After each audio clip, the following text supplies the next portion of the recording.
Good morning to all of you. Welcome back to my channel. आज है 18 अप्रैल 2026। ये है द हिंदू न्यूज़पेपर का एडिटोरियल पेज नंबर 8। यहाँ पे एक आर्टिकल दिया हुआ है, हम इसको डिस्कस करेंगे। उससे पहले कुछ वोकेबलरी वर्ड जान लेते हैं जो जनरली आपको फेस करने होते हैं जब एग्जाम में अपियर होते हैं। तो सबसे पहला वोकेबलरी वर्ड है डिवोर। डिवोर का मतलब होता है एकदम से निगल जाना, गैलप कर जाना, डिवोर। और न्यूज़पेपर की पीडीएफ आपको टेलीग्राम चैनल पे मिल जाएगी। वायु क्लासेस टेलीग्राम चैनल का नाम है। यहाँ पे इंडियन एक्सप्रेस और द हिंदू न्यूज़पेपर की पीडीएफ फ्री में प्रोवाइड करा दी जाती है। डिवोर एज ए वर्ब की तरह यूज होता है, क्रिया की तरह। इसका मतलब होता है टू ईट समथिंग क्विकली और हंगरली, बिल्कुल एकदम से निगल जाना, गटक जाना बोलते हैं ना। या फिर मतलब ज्यादा मतलब क्या कहते हैं, रीड करना कोई भी चीज, या लुक देखना या लिसन करना, समथिंग विद ग्रेट एंथुजियाज्म और स्पीड, एकदम से लगातार करते रहना।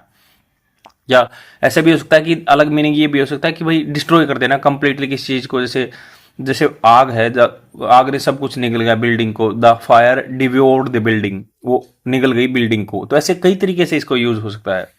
सिनोनिम होगा कंज्यूम करना। अगर खाने के सेंस में देखेंगे तो इसका सिनोनिम होगा कंज्यूम करना, खाना। गल्प, एकदम से निकल जाना। फीस्ट, फीस्ट वैसे भोज होता है तो वो बोलते हैं ना कि वी फीस्टेड, मतलब जो बहुत सारा खाना खाते हैं तो फीस्ट उसका भी सिनोनिम होता है। रेवन, RAVN, ये भी अच्छा वर्ड है। एंड बोल्ट, बोल्ट भी इसका सिनोनिम है। अब एंटोनिम्स जान लेते हैं। एंटोनिम्स हैं इसके निबल। निबल मतलब कुतरना होता है ना, आराम आराम से कुतरता है जो, निबल इसका एंटोनिम है। और निबल इसका एंटोनिम है पिक एट। पिक एट ये फ्रेजल वर्ब इसका सिनोनिम है। एब्सटेन, परहेज करना या प्रिजर्व करना, ये सब इसके सिनोनिम है। एग्जैक्ट मीनिंग नहीं होता बट उसकी सेंस में जाते हैं कि अपोजिट में है। और इसका जैसे कैसे एग्जांपल ले सकते हैं, जैसे द हंग्री हाइकर्स, हाइकर जो पहाड़ों पे चढ़ते हैं ना, डिवोर्ड एकदम से निकल गए, देयर सैंडविच, उनके सैंडविच थे, as soon as they reach the summit. Summit मतलब पीक पे पहुंचे। ये समिट सम्मेलन भी होता है और ये पीक होती है किसी चीज की, summit.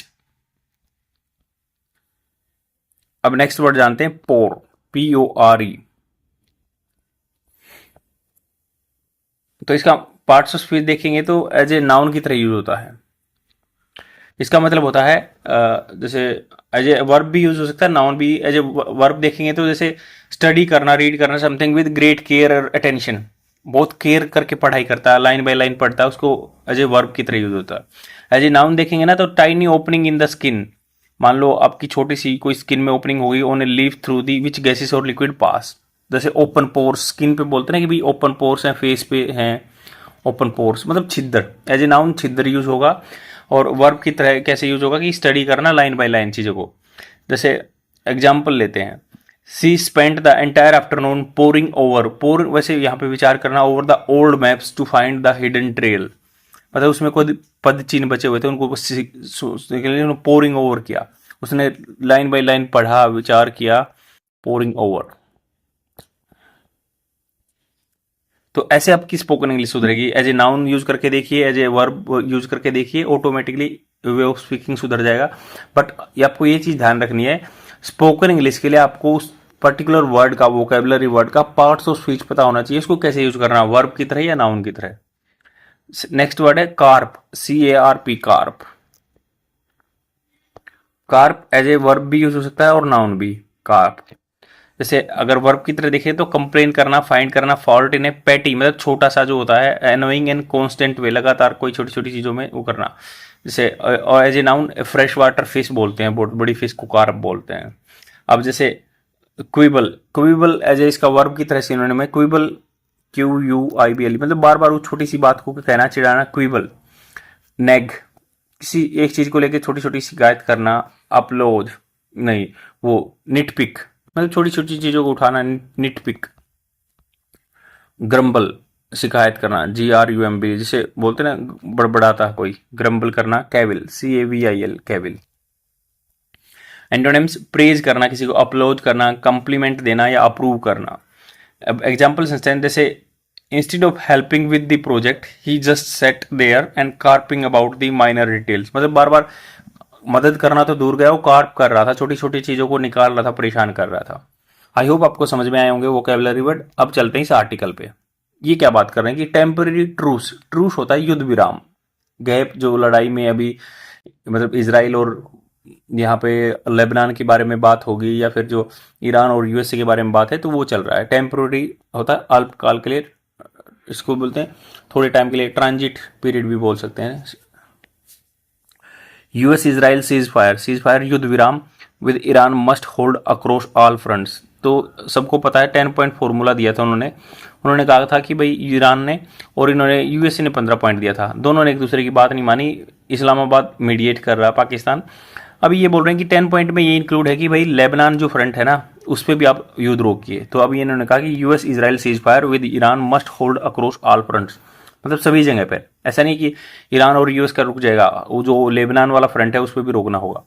The 10-day cease fire between the Israel and Lebanon, 10 दिन का सीज फायर हुआ, युद्ध विराम हुआ है। Announce by the US president Donald Trump on Thursday को अनाउंस हुआ। कुड मतलब फ्यूचर में ऐसा हो सकता है, कुड मॉडल वर्ब है, इसको फ्यूचर रिमोट पॉसिबिलिटी के लिए यूज करते हैं। ये मजबूत कर सकता है, स्ट्रेंथन कर सकता है। द फ्रेजाइल होता है जो नाजुक, 2 week truce between the US and Iran, तो नाजुक है काफी, 2 वीक का युद्ध विराम चला बिटवीन यूएस के और ईरान के। एंड इम्प्रूव दी प्रोस्पेक्ट्स, जो पहलू है for A broader diplomatic settlement, ये थोड़े से और जो आकांक्षाएं हैं ब्रॉडर डिप्लोमेटिक सेटलमेंट के बारे में बढ़ा देगा।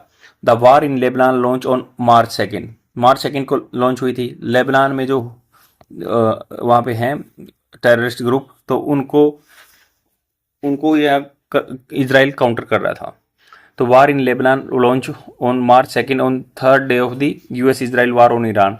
तो यूएस इजराइल की वार हो रखी थी ईरान पे, उसके दूसरे दिन, ये तीसरे दिन ये यहाँ पे लेबनान की शायद भी लड़ाई कर दी थी उन्होंने। हैज बीन ए की स्टिकिंग पॉइंट, स्टिक होता है चिपकाना, जैसे वो बोलते हैं ना स्टिक देना, जो चिपकाने की होती है, तो सेम ऐसे ये स्टिकिंग पॉइंट है, मतलब यहाँ पे फ्रिक्शन है। In US Iran talks, US की और ईरान की बातें चल रही हैं। जो व्हेन मिस्टर ट्रंप अनाउंस, उन्होंने घोषणा की थी ना सीज फायर की with the Tehran on 8 April को, both Iran and Pakistan which mediated, Iran और पाकिस्तान ने मीडिएटेड किया था। The truce said the agreement also covered Lebanon, तो एग्रीमेंट में लेबनान की भी बात कवर है। Ceasefire on all front, सभी पहलुओं पे, सभी फ्रंट्स पे, सभी बॉर्डर्स पे। Was the only 10 point Iran submitted to the US, तो 10 पॉइंट थे, उनमें से एक पॉइंट था, वन ऑफ द पॉइंट था to the US as a framework for the ending the war, एक ढांचा दिया था कि भाई इस तरह से हम वार को एंड करेंगे, ऐसे रिक्वायरमेंट है हमारी।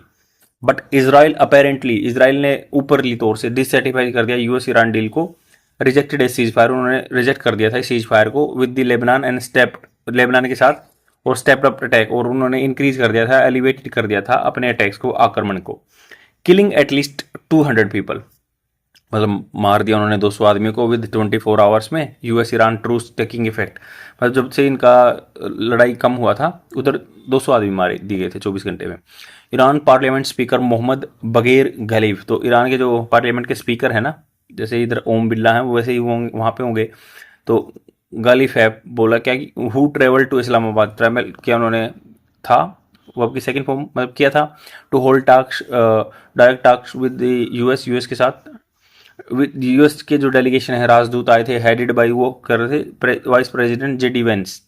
इसी उन्होंने जोर दिया था कि a ceasefire in Lebanon was a precondition, ये प्री रिक्विजिट थी, एक रिक्वायरमेंट थी फॉर एडवांसिंग डिप्लोमेसी, कूटनीतिक को जो होती है आपस में बातचीत की, उसको बढ़ाने के लिए ना प्री कंडीशन ये थी कि भाई उधर लेबनान फ्रंट पे भी आप रोको।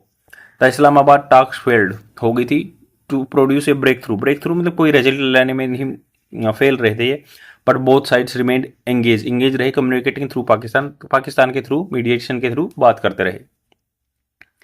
येट डिस्पाइट द ट्रूस हुआ, डिस्पाइट होता क्या है, बावजूद, फिर भी जो लड़ाई हुई, मतलब युद्ध विराम हुआ, a fundamental problem remain, fundamental जो बेसिक प्रॉब्लम है वो ऐसी ही रही है। द वार इन लेबनान में जो वार है is not a between Israel and Lebanon army, तो इसराइल और लेबनान की जो गवर्नमेंट की आर्मी उसके बीच में नहीं है, but between Israel and Hezbollah एक टेररिस्ट ग्रुप है वहाँ, उसके बीच में है। Hezbollah has not been part of the talks, तो हेजबुल्ला उस चीज़ का पार्ट रहा ही नहीं बात करने वाला। सम हेजबुल्ला लीडर्स, कुछ लीडर्स थे जो हैव सेड, उन्होंने कहा कि पार्टी वुड हाल्ट, वो पार्टी रोक देगी अटैकिंग इसराइल पे इफ स्ट्राइक्स स्टॉप, अगर इसराइल की जो स्ट्राइक है, अटैक है, वो रुक जाए तो।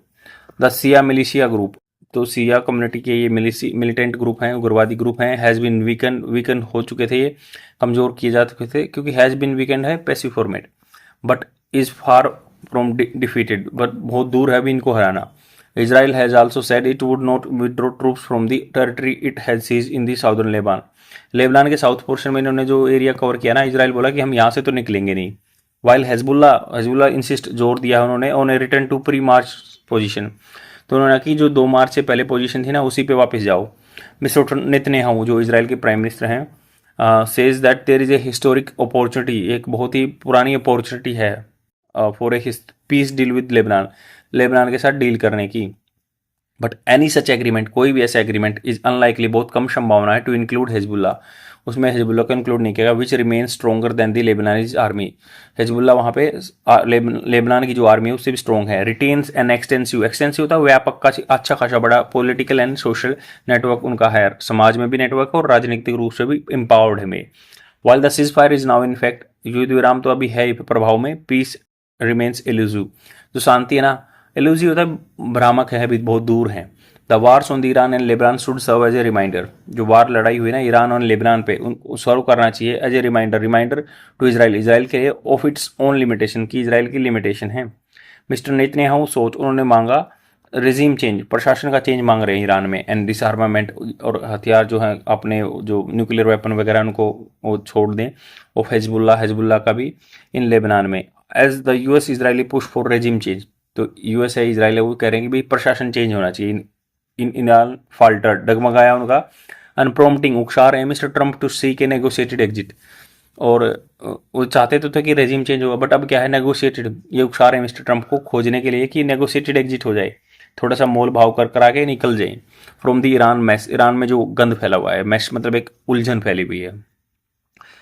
Israel war with Hezbollah, Israel की जो वार है हिजबुल्ला के साथ, has also run into wall, तो इसराइल की जो वार है हिजबुल्ला के साथ वो भी एक मतलब लास्ट पॉइंट पे आ गए हैं, दीवार से टकरा गए, मतलब इससे आगे कोई रास्ता नहीं है। Cease fire reflects this ground reality, cease fire जो ये दिखाता है कि भाई अच्छी जो सच्चाई में रियलिटी है। If mister Trump wants a durable negotiated settlement, अगर मिस्टर ट्रंप चाहते हैं ना ड्यूरेबल जो बनी रहे negotiated settlement with Iran based on the give and take formula, किस बेस पे कि गिव एंड टेक फार्मूला है, दो और लो, और जो बोलते हैं ना क्विड प्रो को बोलते हैं, क्विड प्रो को इसका सिनोनिम हो सकता है, क्विड प्रो को। तो उन्होंने कहा कि मिस्टर ट्रंप चाहते हैं जो बनी रहे सेटलमेंट जो व्यवस्था है with Iran based on the give and take formula, he must ensure, उनको इंश्योर करना चाहिए दैट सीज फायर, युद्ध विराम is sustain across all front, तो लड़ाई बंद हो तो सभी फ्रंट्स पे हो, सभी बॉर्डर पे हो। आई होप आपको समझ में आया होगा। बने रहिए इस चैनल पे, आपको कंटेंट मिलता रहेगा और अपना वे ऑफ स्पीकिंग और अपनी इंग्लिश की नॉलेज को इन्हांस करते रहिए। Thanks a lot, bye.